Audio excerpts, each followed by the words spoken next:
Hi, today we will be starting to read The Cage by Ruth Minsky Sender. Warm rays of sunshine fill the house, mixed with the sweet smell of lilac in full bloom. Cheerful sounds of chirping birds reach my ears. A gentle breeze coming through the open window caresses my face. It is spring. It is good to be alive. I feel calm and happy this morning. I had no nightmares last night. I slept well. No screams, no moans, no cries for help. Restful sleep. It happens so very, very seldom. The nightmares fill most of my nights and stay with me through most days. I try hard not to think about them, keep my mind busy, remember the joys of my life, my children. And then night comes. My yesterdays are back again. They become today. My children are in my dreams. I am a child myself and also a mother. I run from the Nazis, and my children are with me. I try to hide them from the Nazis. I know I must hide them to save them, but I have no place to run to. The Nazis are all around us. They point their rifles at us. They reach out to take away my children. I hear their command, "Jews out! Jews out!" I hear my voice, filled with horror, "Not again! Not again!" I wake up screaming. I sit up dazed, shaken, my body covered with cold sweat. I feel my husband's arms around me, pressing me close to him. We do not speak, only hold each other tight. He also wakes up screaming at night. He is the only survivor of his family, and he knows my nightmares. I lie awake now, still trembling.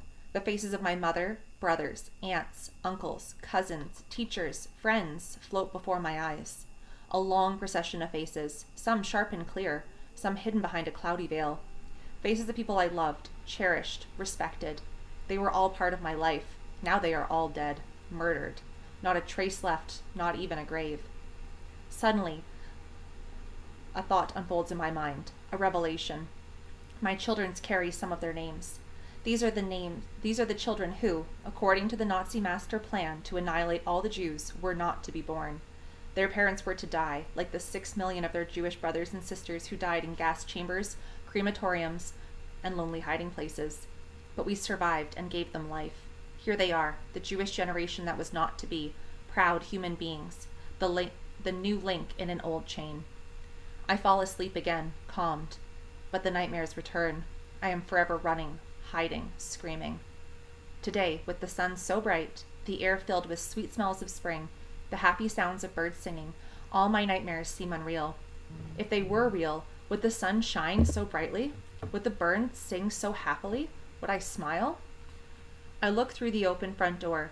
My daughter, Nancy, is playing in the grass. The new green grass, sprouting again from the earth that was cold and frozen all winter. New life is growing all around me, reaching towards the sun. My child, happy, healthy, strong, blossoming like a beautiful flower. Suddenly, Nancy is near me. She cuddles up to me and I put my arms around her, pulling her close. I see the sadness in her face and I ask her softly, "What is wrong, sweetheart?" I know that look. I have seen it many times in the eyes of my sons, when they come upon something that brings back painful memories to me.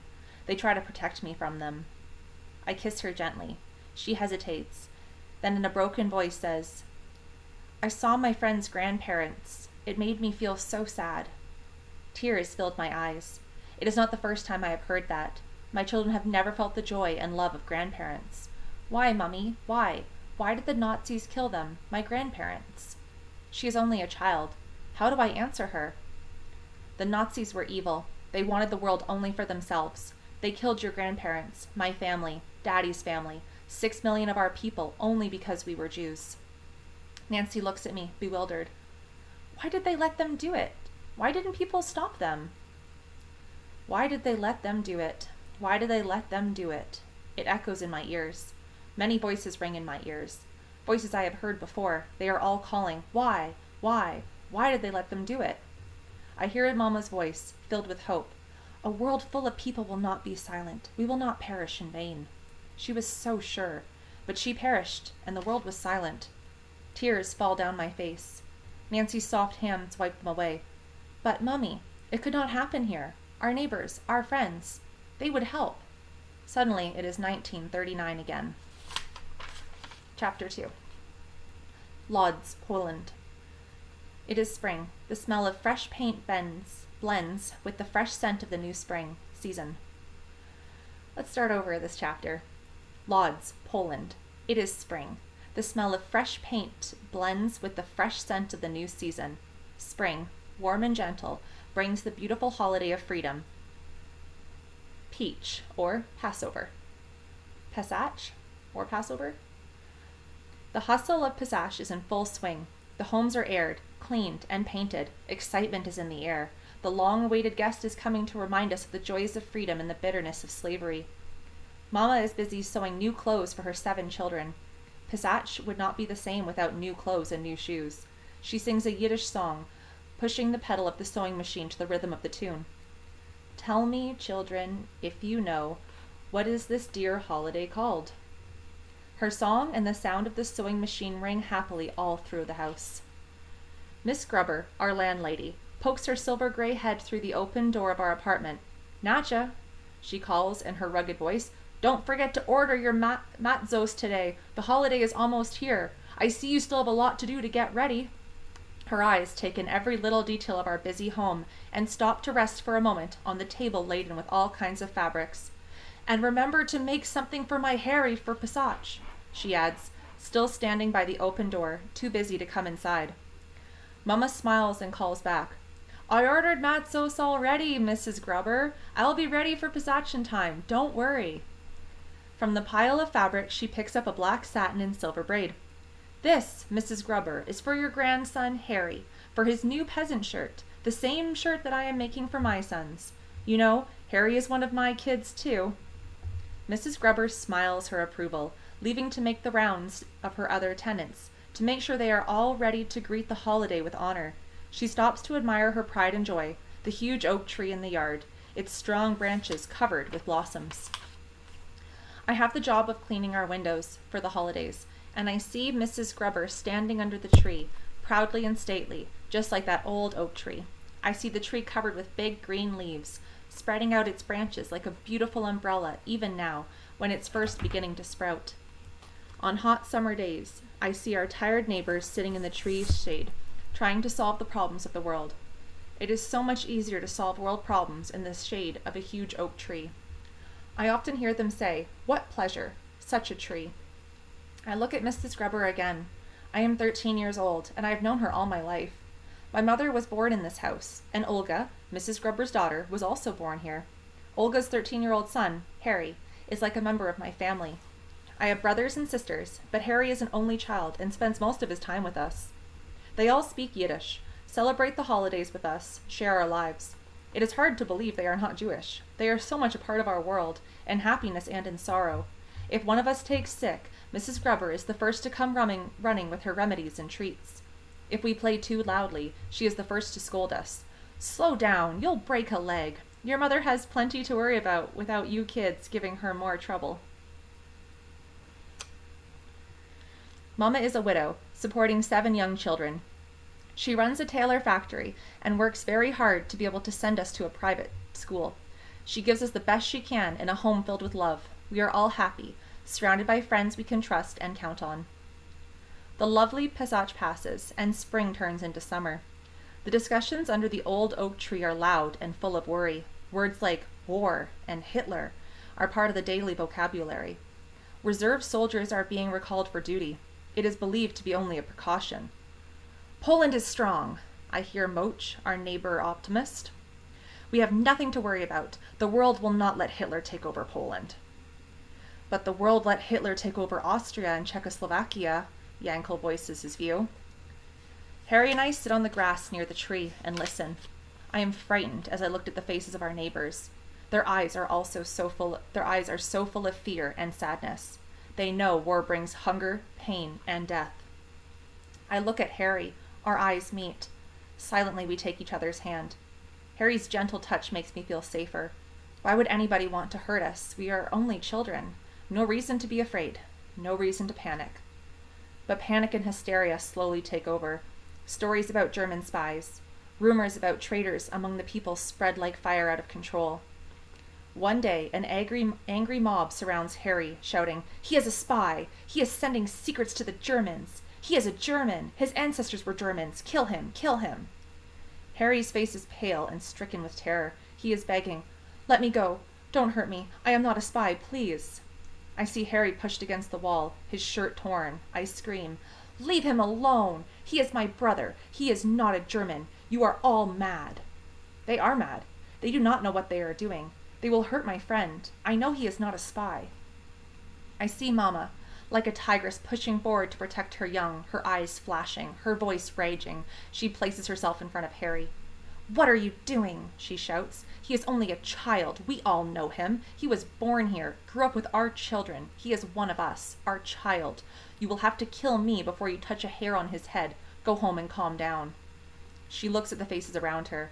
There is sudden silence. Painful silence. They are leaving. Mama holds Harry close to her. He is trembling. She whispers gently, "It is over. You are safe now." Harry is crying. I cry with him. What crazy, crazy people. How could Harry, his mother, his grandmother, do anything to hurt us? They're friends. Only because they have German ancestors? They are not Germans. They are a part of our family. Chapter 3. In September 1939, the Germans invade Poland. They march into the homes of the Jews, giving them 5 minutes to move out, beating and killing helpless people. It is war against the Jews, men, women, children. A new breed of German comes suddenly to life. Volksdeutsche. Poles, who never knew of their German heritage, dig into their past and find a drop of German blood that will link them to the fatherland. They put on swastikas and become Nazis. Mrs. Grubber, Olga, and Harry join the Volksdeutsche. Mrs. Grubber loads wagons with Jewish belongings she has taken and moves into a Jewish home in the nicest part of Lodz. Morning, a pounding at the door. I jump out of my bed, startled. "Open the door!" It is a familiar voice. I open the door. Before me, smiling proudly, stands Harry in the uniform of the Hitler Youth. He holds a club in his hands. I stare at him in disbelief. A cold sweat covers my body. I feel sick. "Not you," I whisper hoarsely. "Not you, Harry. How could you join them? How could you, my brother, become a part of killing our people? You know what the Nazis are doing is horrible, unforgivable." For a moment, he looks a little ashamed. Then a Harry I never knew, in a voice I never heard before me, says, "Riva, Germany is my fatherland. I'll do anything for my fatherland." I feel the salty taste of tears in my mouth. They have poisoned his mind. "I will still be your friend." His voice is softer now. "I'll help you, protect you." But in his new brown uniform, blonde, blue-eyed, he looks like the boys on the Nazi posters I have seen. He touches my hand. I pull away. "Why are you moving away from me?" he asks, bewildered. "Why are you crying?" "I am crying for both of us, Harry. I am crying for both of us." I run to my bed and bury my head in the pillow. Later, his family stands calming by, watching Volksdeutsche rob our home. Our tile oven, used to heat the home, attracts Mr. Brown, the farmer, who has delivered potatoes to us for many years. "Mr. Brown," Mama pleads with him with tears in her eyes. "Mr. Brown, it is winter. It is bitter cold. My children will freeze. Please don't take the oven now. I will give it to you as soon as it gets a little bit warmer. But not now. Please, we have nothing else to keep the house warm." She stands between him and the oven, begging for her children's sake. He pushes her roughly aside, puts rope around the oven, ties the rope around himself, and carries the oven to his wagon without saying a word. "Mrs. Grubber," Mama calls desperately, "please stop him. Help me." Tears pour from her eyes now. "You are my friend. He'll listen to you. Don't let my children freeze." She turns to Olga. "Please, Olga, have pity. Help me." "Don't worry, Natcha," Olga says calmly. "You will not be here much longer. You will all be gone soon." She walks over to the closet and opens it wide. My Uncle Chaim, a furrier, left several fur coats for safekeeping. She takes the coats and puts them over her shoulder. "You will not need these either," she says in a chilling voice, walking out the door. We all stand motionless, shocked, betrayed, helpless. "You will pay for your crimes," Mama cried out. "God will punish you for what you are doing. German blood will flow, just as Jewish blood is flowing in the streets. Remember my words, Mrs. Grubber, remember." Mrs. Grubber, her arms filled with our possessions, turns to Mama in a rage. "Be silent. God is with us. I could have killed you for your insane outcry, Natcha." Mama looks at her in sudden terror. This is the woman she has known all her life, her friend in happiness and sorrow. "What happened to you? What happened to you?" she whispers. Standing in the doorway, Mrs. Grubber calls out, "Next week I am sending men to chop down the oak tree. I do not want you Jews to enjoy the beauty of my tree." "Mrs. Grubber, you took our homes, you took our belongings, you took our pride," Mama says in a strange voice. "Take your tree. The dead tree will help you remember what you became." Mrs. Gruber stares at Mama for a moment, then she turns and walks out. I run to Mama's arms. "Why did they betray us like this?" I whisper. "Why? Why?" Chapter 4. Day by day, more and more Jewish families are thrown out of their homes, robbed of their belongings and their lives. Bearded Jews are pulled from the sidewalk by their beards. With burning cigarettes, their beards are put ablaze.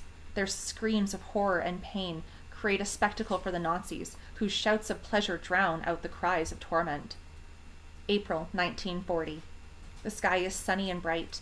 The little white clouds, gliding slowly through the clear blue sky, look so gentle, so pure. The hearts of the people below are heavy. Saba and I are on the way to the post office to mail a registered letter to our relatives in Argentina. Saba is my cousin and one of my best friends. Her big, brown eyes, always smiling mischievously from under her long, dark eyelashes, today look sad, bewildered. Her sweet, gentle face has become stern and cold. I look at Saba and wonder, have I changed that much too? For a long time we walk in silence, Saba and I, the two who always had so much to say, so much to get excited about. School, clubs, boys, so many plans to make for our future. It is all so far away now, so unimportant. I am 13, Saba 15, but we are not young anymore. I glance at Saba, and my eyes pause at the yellow star on her coat. I look at the yellow star on my coat. Around us I see others wearing the yellow star that marks us as Jews. I take Saba's hand in mine. "Saba, are you ashamed of wearing the yellow star of disgrace?" She looks at the yellow, six-pointed star a moment, and her eyes light up with pride. "Why should I be?" she asks, holding her head high. "The Star of David is a Jewish symbol, and I am proud to be a Jew. What we are wearing is only a yellow piece of cloth. Let those who make us wear it feel shame." Suddenly, a heavy hand grabs my shoulder with force. A loud voice shouts, "Jews, halt! Off the sidewalk!" I feel chills running down my spine. My feet feel numb. I cannot move. The cold, piercing eyes of the Nazi cut into my heart. I remain frozen. One kick of his boot, and I am in the gutter. I see rings before my eyes and seem to be floating like a little white cloud. Slowly, I open my eyes. My head hurts. Somebody is helping me up. Around me, I see men, women, children, all with the yellow star of the clothing. I look frantically for Saba. I could not see her. "Saba! Sabicha!" I call. No reply. The crowd in the street is getting bigger. Women with babies, children carrying school books, men in work clothes, men in Hasidic garb, all puzzled, frightened, pressing closer and closer together. From time to time, we hear shots, screams, and painful silence again. Through my mind runs a horrible thought. We are going to die. My heart starts pounding violently. Suddenly, I imagine Mama's face, gentle and stained with tears. I break out crying. I hear her whispering, "Be brave, my child. Be brave." Like a revelation, bright and clear, it comes to me. The bravest person I have ever known is Mama. She was a very young woman when my father died suddenly during a typhus epidemic. She had 6 young children and was expecting the 7th. My little brother, Avram Moshe, is named after my father and my grandfather, who also died that same year. I was 5 then, too young to understand her tragedy. Only now, facing death, I realize what bravery, what courage it took for Mama to go on. Just a few months ago, Mama helped her 3 older children, Mala, Chana, and Yankel, pack a few things and sent them away to be smuggled across the border to Russia. "I'll stay here with the little ones," she said. "I'll keep a home ready until you can return safely. The Germans won't hurt women and young children." Often I hear her crying at night and whispering softly to herself. Are they safe? Are they starving? Do they have a roof over their heads? My poor children, could they be lost somewhere in a distant land, homeless, cold, and hungry? If she should lose me now, I must be brave. I have to have hope. The crowd around me is swelling larger and larger. There are hundreds of people now, surrounded by German soldiers pointing rifles at us. "Forward, march," sounds a German command. Forward, march. Hundreds of feet, little feet of small children, heavy feet of men and women, begin a march into the unknown. Faster, Faster!" shout the Germans, shooting their rifles over our heads. Screams of panic cut through the air. "Run! Run! Faster! Faster!" Suddenly, "Stop! Stop!" And then again, "Run! Run!" And again, "Stop! Stop!" People trample one another. Before me is an expectant mother. She can hardly catch her breath. A man near her is trying to help her stay on her feet. The German soldier at our side notices this. He jerks the woman out of the line and kicks her from behind. She falls flat on her stomach. Her horrified screams pierce our hearts. I hear a voice behind me shout, "God in heaven, why are you silent?" Someone reaches out to help the young, pregnant woman, and his head is split open by a German rifle butt. Blood streaming over his face, he lies near the woman. We run, stop, run, stop. From a distance I see our neighbor, Mr Abner, the kind, generous man who buys us treats and chats with us children. He always listens so closely, such a gentle person. I wish I could speak to him now. "Mr Abner! Mr Abner!" I call. He does not hear me. "Mr Abner! Mr Abner!" I call again. He turns his head in my direction. He sees me. He shouts something, but I cannot hear him. He points to his short, graying beard and lifts it high. I get the message. Chin up. Then I lose sight of him. I feel someone's hand clutching mine. I turn to my left. The brown, frightened eyes of a little boy look pleadingly at me. His fingers dig into my skin as if he were trying to attach himself to me, seeking protection from the horrors around him. He is about 10 years old. Under one arm he carries a Hebrew book. He looks like a small, helpless animal caught in a trap. I pull him tighter to my side. Our eyes meet in silent understanding. "Forward march!" shout the Germans, strengthening their command with shots. Run, stop. Run, stop. We pass the same streets again and again. They are chasing us in circles. We are still in the same section of Lodz where they herded us together. I hold on tightly to my new little friend. His closeness gives me strength. Suddenly, I hear a familiar, throaty, incoherent sounds behind me. I turn my head. In the crowd, separated from me by many people, I see my deaf-mute friend Abram, his eyes raging with frustration, his arms moving frantically, husky sounds tearing from his throat. He is trying to answer the German who is poking him with his rifle while asking him something. Abram became my neighbor and friend 5 months ago. He is 16. He has a brother and sister who are also deaf-mutes. I learned to communicate with them and gained their trust. We discovered that their teacher, Mrs. Lichtenstein, whom they all love and respect, is a friend of my family, and I, too, love her. This brought us closer together. Abram has a keen mind. We speak to each other with a pencil and paper, but I also understand the sounds of his silent throat, the sounds I hear now, resentful, bitter. I am trying to get his attention by waving to him. I know he cannot hear me. Still I call, "Abram! Abram!" The German is getting angry at him. He will hurt him. I scream, "He is a deaf-mute! Help him, please, help him!" People around me pass it on. "He is a deaf-mute. He is a deaf-mute." A woman near Abram pleads with the German, "Please have pity. Let him be. He is a deaf-mute."